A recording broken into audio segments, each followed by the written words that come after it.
Malugod na ipinasakamay ng Ifugao Police Provincial Office ang kabuuang 65,000 pesos na nalikom sa isinagawang Concert for a Cause para sa Children's Park ng Maloy Elementary School sa isang ceremonial turnover na ginanap sa Camp Colonel Joaquin P. Dunuan, Poblacion North, Lagaw, Ifugao, nito lamang ika-4 ng Setyembre taong kasalukuyan. Ang seremonya ay pinangunahan ni Police Colonel Jeremias Oyawon, Provincial Director ng Ifugao PPO, kung saan buong pusong tinanggap ni Ginang Ofelia Katama, Teacher in Charge ng Maloy Elementary School. Matatandaan na isinagawa ang Concert for a Cause noong gabi ng Agosto 29, kung saan nagtanghal ang mga miyembro ng IPPO Band at iba pang mga espesyal na panauhin. Taos-pusong tinanggap naman ni Ginang Katama at nagpahayag ng pasasalamat sa ngalan ng Maloy Elementary School, mga magulang, at lokal na pamahalaan ng Barangay Kawayan, Asipulo.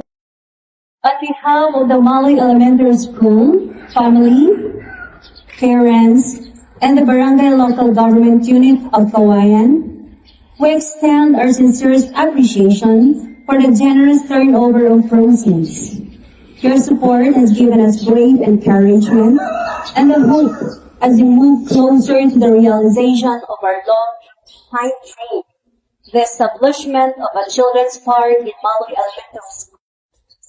We're honored to partner with such a wonderful organization, the Philippine National Police.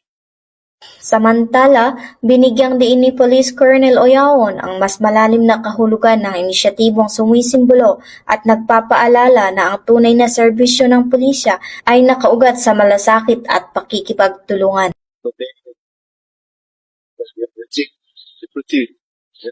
Where the sacrifice education is more than just a project. It's a legacy service, unity and love. The next generation. Dagdag pa rito, binigyan ng pagkilala naman ni Public School District Supervisor Rosa Humiwat ang Ifugao Police Provincial Office at Asipulo Municipal Police Station para sa walang humpay na dedikasyon sa pagsasakatuparan sa proyekto ng nasabing Children's Park.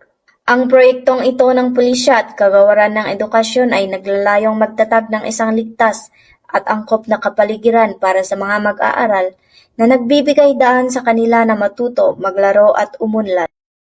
Mula dito sa Ifugao, ako ang iyong PNN correspondent, Police Master Sergeant Ermelinda Cacleong, alagad ng batas, tagataguyod ng Balitang Pulis.